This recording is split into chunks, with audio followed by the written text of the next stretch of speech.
ಶ್ರಾವಣಿ ಆಗಲೇ ತಂದಿಲ್ಲ ಇನ್ನ ನಿನ್ ಗಂಟ ಎದ್ದೇಳ್ಸಕ್ಕಿಲ್ವಾ? 6 ಗಂಟೆ ಆಯ್ತು. ಹೋಗ್ಬಿಟ್ಟು ಎದ್ದೇಳಿಸ್ತೀನಿ.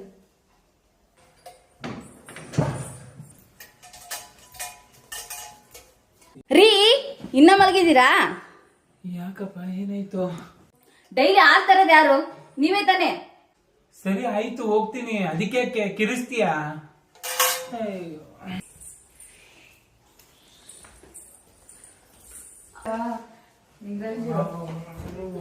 ನಿದ್ದೆ ಮಾಡ್ಬೇಕು. ಎದ್ದೇಳಪ್ಪ ಚಿನ್ನು ಮರಿ, ಸಾಯಂಕಾಲ ತಂದಿಕ್ಕತ್ತೀನಿ.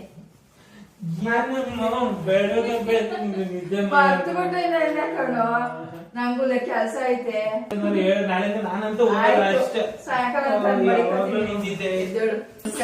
ನೋಡಿ ಹೆಂಡತಿ ಹಿಂಗ ಅವಾಜ್ ಆಗ್ತಾಳೆ.